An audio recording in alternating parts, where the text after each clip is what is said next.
lagi temu tu ko dopu do weti pha ko di no ga de ti nia yi he pha pya yu su ta sort kha le yo klo no ta so ni yi ni ma da phe ko we da le77ข่าวเด็ดเนาะกวยเวดาดีตากระซอคูดตอนในยุคนี้กวยเวดาดีทหารรัฐบาลพม่ากับทหารกะเหรี่ยง BGF ขัดแย้งหนักพม่าส่งทหารจากส่วนกลางสนที่กำลังกับกองทัพภาคตะวันออกเฉียงใต้ยึดรถญี่ปุ่นมือ2 184 คันที่ฝ่ายกะเหรี่ยงคุ้มครองให้กับพ่อค้ารถต่างประเทศเอาไว้ในเมตากระซอคูดตอนเนาะเดี๋ยวตากระซอกวยเวดาดีเมื่อวันที่26มีนา2561คอมยอนี่เป็นยังไงล่ะเนาะ26มีนากองกำลังทหารรัฐบาลเมียนมาจากส่วนกลางและทหารจากกองทัพภาคตะวันออกเฉียงใต้นำโดยพลเอกมิววินทหารจากส่วนกลางได้นำกำลังเข้าตรวจยึดรถยนต์มือ2นำเข้าจากประเทศญี่ปุ่นบริเวณลานจอดรถของกองกำลังพิทักษ์ชายแดน BGF จังหวัดเมียวดีตรงข้ามบ้านท่าอาจหมู่ที่3ตำบลท่าไสลวดอำเภอแม่สอดจังหวัดตากซึ่งเป็นท่าเรือที่13คลาง9โดยทหารรัฐบาลเมียนมาพร้อมด้วยอาวุธกระจายกำลังเข้าไปตรวจสอบรถยนต์ที่จอดไว้ทั้งหมดและอ้างว่าเป็นรถผิดกฎหมายจึงทำการตรวจยึดทั้งหมด184คันขณะที่ทหารกองกำลังพิทักษ์ชายแดนไม่สามารถสกัดกั้นได้ต้องยอมทหารรัฐบาลยึดรถยนต์ไปทั้งหมดการยึดรถดังกล่าวส่งผลให้กองกำลังกะเหรี่ยง BGF ได้เรียกกำลังทหารพร้อมอาวุธเข้าไปในพื้นที่ในลักษณะเตรียมความพร้อมขณะที่พันเอกหมอชิดตู่ผู้บัญชาการกองบัญชาการควบคุมที่3กองทัพ BGF ได้เข้าไปดูพื้นที่และทำการเจรจากับฝ่ายรัฐบาลเมียนมาซึ่งมีทั้งผู้นำกะเหรี่ยง BGF จากกองบัญชาการและในพื้นที่ทั้งนี้เพื่อให้ฝ่ายทหารเมียนมาคืนรถให้กับกะเหรี่ยง BGF ทั้งหมดฝ่ายเมียนมาไม่ยอมอ้างว่ารถยนต์ทั้งหมดผิดกฎหมายกวยกระโดดได้ดีเนาะแรงข่าวฝ่ายทหารกะเหรี่ยงแจ้งว่าการปฏิบัติการของฝ่ายเมียนมาถือว่าละเมิดข้อตกลงระหว่างฝ่ายชนกลุ่มน้อยกับฝ่ายรัฐบาลจากกรณีการเข้าพื้นที่ของแต่ละฝ่ายจึงแจ้งฝ่ายใดฝ่ายต้องแจ้งฝ่ายหนึ่งฝ่ายใดก่อนเหตุการณ์ที่เกิดขึ้นทำให้เกิดข้อขัดแย้งระหว่างกองกำลังกะเหรี่ยง BGF กับทหารรัฐบาลเมียนมาอันจะนำไปสู่การสู้รบได้กวยกระโดดได้ดีดอกนักธุรกิจไทยรายหนึ่งเปิดเผยว่ารถยนต์ทั้งหมดเป็นรถยนต์มือ2มาจากประเทศญี่ปุ่นเป็นสินค้าผ่านแดนเมื่อไปถึงชายแดนเมียนมาแล้วจะต้องข้ามไปฝั่งเมียนมาทันทีตามพรบศุลกากร 2560 ส่งผลให้พ่อค้าซึ่งเป็นนักธุรกิจชาวปากีสถานและชาวเมียนมาที่เป็นผู้ประกอบการค้ารถยนต์มือ2จากประเทศญี่ปุ่นต้องไปขอเช่าพื้นที่ในเขตอิทธิพลของกะเหรี่ยง BGF ก่อนที่จะทยอยนำเข้าไปในพื้นที่ชั้นในของประเทศเมียนมาการที่ทางทหารเมียนมาตรวจยึดรถยนต์ครั้งนี้ยังไม่มั่นใจว่าฝ่ายกะเหรี่ยงจะรับผิดชอบหรือไม่เพราะเรียกเก็บเงินค่าเช่าไปแล้ว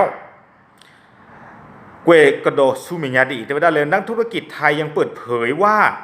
การตรวจยึดรถยนต์จำนวน184คันส่งผลกระทบต่อธุรกิจที่ไปลงทุนในเขตประเทศเมียนมาโดยการคุ้มครองของกองกำลังชนกลุ่มน้อยเกิดความหวั่นไหววิตกเช่นการลงทุนพัฒนาเมืองใหม่ของนักลงทุนจากประเทศจีนมูลค่า 4,000 ล้านบาทที่บ้านโกโกของทหารกะเหรี่ยง BGF ตรงข้ามบ้านวังผาตำบลแม่จเราอำเภอแม่ระมาดและบ่อนคาสิโนขนาดใหญ่อีกหลายแห่งตามแนวชายแดนไทยพม่าด้านอำเภอแม่สอดซึ่งมีนักลงทุนไทยเข้าไปลงทุนในเขตอิทธิพลของกะเหรี่ยงอย่างไรก็ดีผู้บริหารกองกำลัง BGF ยังคงพยายามเจรจากับทหารรัฐบาลเมียนมาที่กองทัพภาคตะวันออกเฉียงใต้ซึ่งดูแลรัฐกะเหรี่ยงกับรัฐมอญเอาไว้เนี่ยไม่ตั้งซ่อนเลยอยู่แต่กระปากกล้วยไว้ด้านเนาะแต่ยังไงหรอทีนี้เพด้า77ข่าวเด็ดเตวด้าดีเนาะเตวด้าดีตอนนี้ภาพอยากเพิ่มมาก่อนนี่ล้อก็ทอนเจ็บพวกวินตาจูเนาะแล้วตอนนี้คนไหนอย่าให้เกตเตเราพูดนี่ก็ได้เกตเรื่องปากกันยอกหลอดอย่าก็เฮตเตปอยากเกตเราพูดเอาเวทีพลาดเรื่องปากกันยอกหลอดดีอย่ามาเราพูดในเกตซึ่งดีเนาะอย่าเกวนนอกขาดจิตใจเตวด้าประโยชน์เนาะ BGF พิเศษหนามา ไม่เลยไปยอสืบดุดผ้าหินสู้เวกาไล่ให้เราจะปาก็ตะกยาโคชิลุยเบเลอเอาละ BGF อัตราคือกยาพลันนี่หรอเอาไว้นี่จะกวยนี่ก็ซื้อระหว่างยอก่อนเนาะแต่จะกวยสุญญาดีดอไปยอซื้อคู่มีเลยมีวิงเฮหินสู้เวกาละโอละ BGF อัตรากว่าถวยพละตะกยาโคชิลุยเบเนสีเวดาเลอกาตะผ้าอีกับมาตาสุตาโซ BGF อสื่อสนากีตรอเซเวภาษาสนากีดอตรอเวดาแต่ในบ้านนี่หรอเอาไว้นี่เย็บแฮกิเปลได้เกที่จะได้อยู่อักเวดาเลือกบางยอกหรอเนาะสื่อโคชิสุนากีเนาะเลสติกตัวดาดอไปยอสื่อเดผ้าแล้วอากิฮิกิกนากิกาเคเลภาษาไปยอติฮิกิออนอตะคุบาไปยอสิเลกาตะไพนี้มีการละอามาตาสุตาโซนี่หรอเลยอยู่กลอจะได้เลยเป็นรถยนต์ที่ผิดกฎหมายไม่รู้นี้อย่าคุยดอดีกันย่อตากันย่อตาโซซีเวดาเลยไปยอมมาตาตะบลอนยาอีเมตาลือเสียขับตารอเลยอามาเวดาดอกลือดูสิทธิภาพนี่หรอแต่เวดาลาบ้าขาดอแต่เวดาตาเฮนหนึ่งสิทธิภาพนี้กับบ้าเตสฮูโลตาบ้าสันนักกิดอไปยอตาเฮฮูเวดา BGF อมอตกาอัลลอฮ์ตะไม่ BGF อากาบะหมอความยอการเลยปกติจะแหลก second hand เลยกับบ้าตาชาหนึ่งหรอแล้วก็ไปยอบุสิทธิภาพนี้เนาะไปยอเฮนี้ไปยอแต่สีกว่าสีดอชัวบ้าไปยอแต่เคยสัวข่อยบ้านนี่หรอถูกได้เลยตาเนี่ยคูแต่ตานี้ตาพิเศษเกทอเวด้า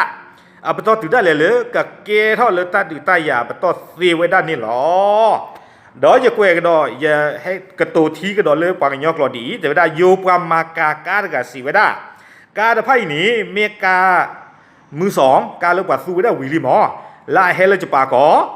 เนาะดีจอดแต่ตาสุตาโซโอส่วนนี้แต่ได้กาที่ไพ่นี้บัดกับบัดตาสเคอสุโกไปย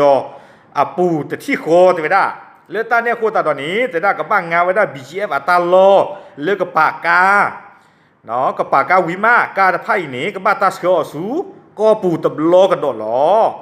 เลือดตาเกเกเขาตาดีอาคู่นี้ปกันนี่บ้าเก็บปากกาเสียมีเลือ BGF เธอตากว่าถวยกาอปุยวิลิอาคูลอเอาไว้ในยูปรามากาปรามาเลมากามอตกาเลยกะเตวดาจานี่หมดเนาะอะคอมยอนี่ละคอมลุตาตสีตาบ้าบามอตกาติดผ้านี้เปล่าเลยอยู่ก็แต่นี่บ่าอาคูตตาดออยู่ในอุดาตาสุตาโซกาเซกเฮนเลยว่าหนึ่งคอมเลยอยู่ก็นี้กับบ้าเชื้อสู้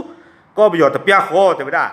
คอพลเลยอยู่ดอตาสุตาโซดินเนี่ยอาคูตตาดอนี้เตวดาอยู่ปรามากามอตกาติดผ้านี้กับบ้าแหล่งงาไว้ได้ BGF เนี่ยตาหลอเนาะดอกกับบ้าปากิกาไว้ได้อมรการที่พันเนี่ยเลย BGF อัตราเปิดพอละหรอเนาะแล้วตอนนี้คนดอกการที่พันนี้จะไม่ BGF อากาบะเนาะดอกบุเวซี่ไม่ได้ปรามาเลมากามอตการที่พันนี่อัตราหรอบ้าชนะดอกแหล่งงาไว้ได้ BGF อัตราหรอดอกเมื่อไว้ได้ BGF เนี่ยอีถวยกว่าถวยนี่วะนี่หรอแล้วตอนนี้คนตอนนี้สุเวซี่พันนี้บ้ายุบ้าบอกไว้ได้เลยไปยอให้สิงอากาดีนี่มี BGF นี่กิฮิออกิฮิกิออมอตกาที่ผ่านเนี่ยลือปุยเจียบ้ามันนึกคู่แต่เลยนี้เนาะ BGM เนี่ยเธอไว้ได้ตากว่าเธอมอตกาปุยลีอยากเตะปยาดีต่อเดี๋ยวปุยที่ผ่านเนี่ยกันน่าเปิ้ลย้อนดีดีต่อเดี๋ยวอยู่ก็เนี่ยความมีมาบุมาปุยมันดึงแต่ที่ผ่านเลยสกัดพยาดอกที่บ้านเลยเพนนี่คันเนี่ยอู้ดอกปุกที่ผ่านเลยออกเท่าขาไว้ได้เอาไว้กว่าเลยประตูแสงเกอลอกว่าเลยประตูหมดกาลอดเธอไว้ได้จีเนาะเอาความยอนในเก้ให้ประตูพยีปกกว่าเทนี่นะกาปกฮีน่าแสงเกนี้คีชีหมดกานี้เยชีอามาซาดีนี่บอกเนาะอามาซาดีนี่โคตรเราใครนี่มาซาดีตอนได้อยู่ที่พาดีเลยประตูได้หมดกาเนี่ยเลยบีจีเอฟตาหล่อดอกบีจีเอฟวันนี้เธอไว้ได้เกาะแล้วก็กว่าเทนี่นะหมดกาอยู่ประมาณเรียนมากาหมดกาที่พาเนี่ยบ้าอยู่ไว้ได้เลยได้ไม่ปกติบ้ากี่ประมวลกาปุยเจียไปจอดที่จอบตาเลลีเนาะไม่เป็นนี้บางทีประมวลกาปุยเลยบีเจียบุเจียจะนี่หรอเนาะเราอยู่กับมากาสีกระโดดไว้ได้เลยตาละเกทอสัตว์ที่ไพ่นี้แต่ได้มีตาละหลบบายุเลิกกับมากาที่ไพ่ก็หล่อแต่ว่าได้สุญญาแต่ได้ประมากาดอกกลือดูแต่ผ้ากับบุดียาตรุเลอสู้ท่อเวเพโกโกนากี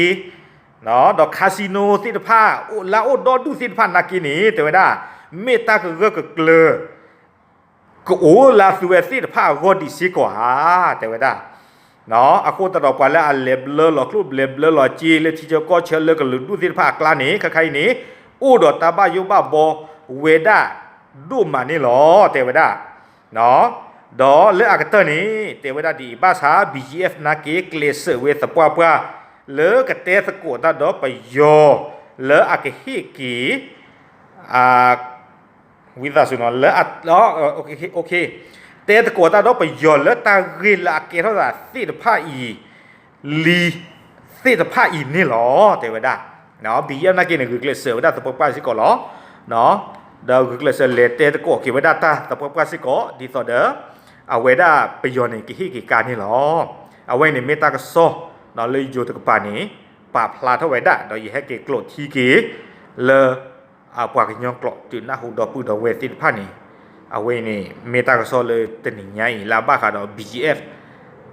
เลไปยอให้ฮิเนชูการเล BGF กวาดเวดาติดพาอัตากโซนี่หรอตาบลิตาพูดออกมาหรอ